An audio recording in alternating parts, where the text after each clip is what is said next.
Hello and welcome to Lecture 7 of Math 2R03.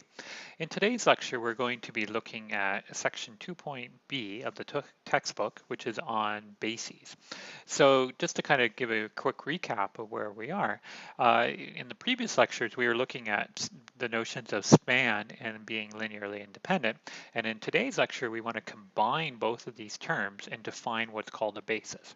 So we would have talked about this in Math 1B03. And so we're going to re-look at the notion of a basis, and we're going to improve two kind of very useful facts about bases as part of today's lecture. So let me first start by reminding you what a basis is, or reviewing the definition.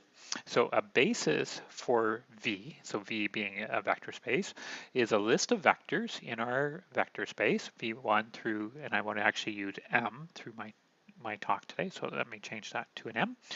V1 through Vm, such that the vectors V1 through Vm are linearly independent.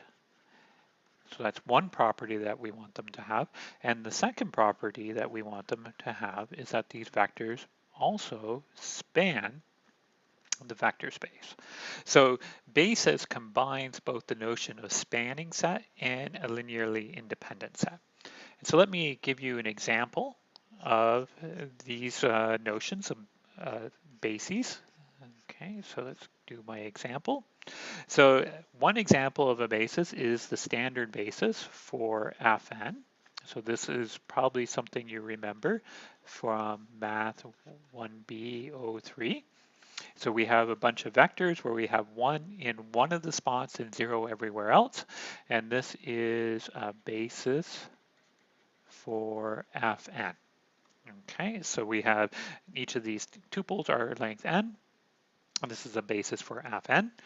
What about a basis for our set of polynomials of degree m or less? So we have 1 z, z squared up to zm is a basis for PMF, the set of all polynomials of degree m or less.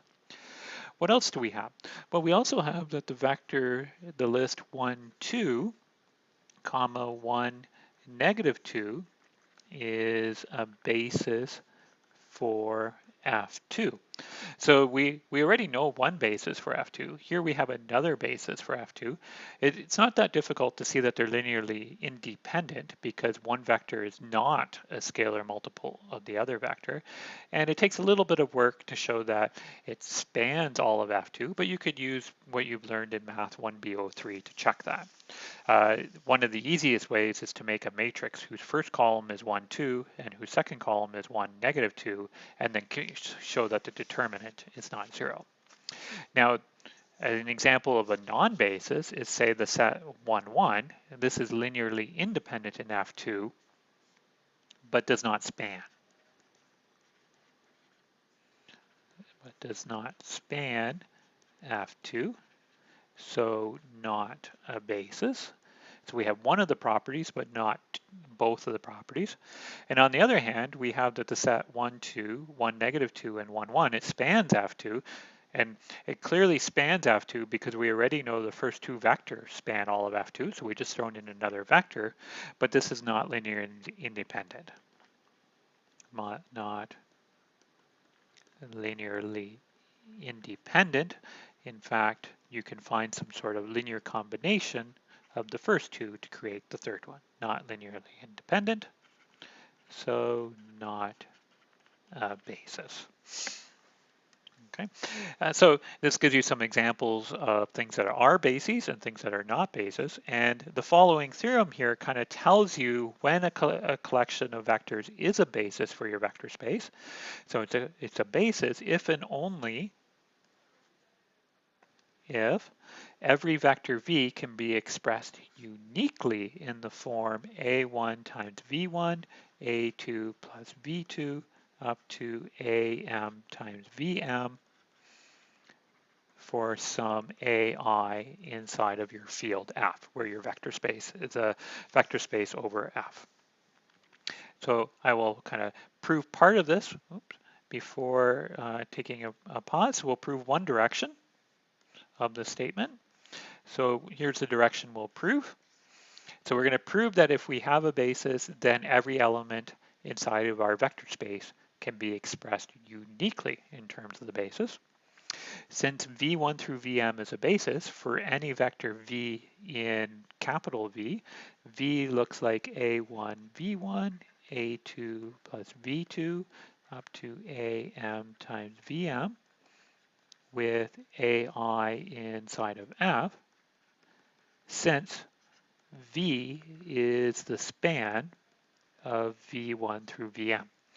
Right? Because v is given by the span of these vectors, every element in V can be written as a linear combination of these guys. And what the theorem is saying is that, yes, you can write it in terms of a linear combination, but there's actually only going to be one way to write it as a linear combination. Okay, so let's verify this. So suppose we could also write the vector V as B1 times B1 times V1, B2 times V2, all the way up to Bm times Vm. So there was a different way of writing the vector V as a linear combination.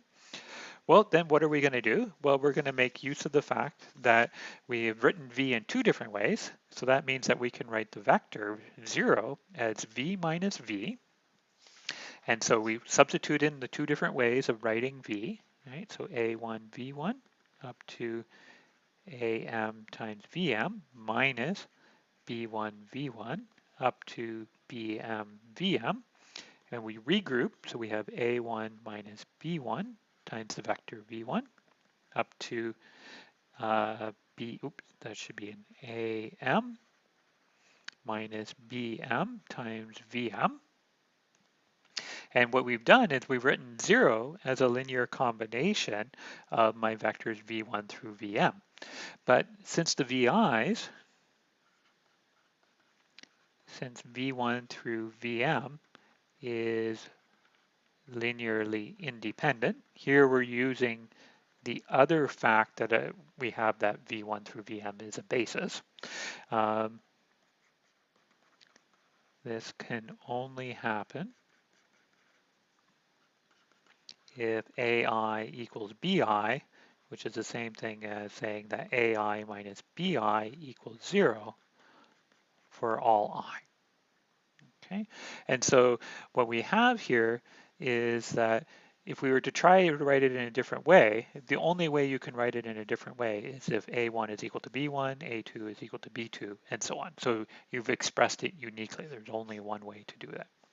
So we're going to take a pause here, but here's your chance to see if you can prove the reverse direction.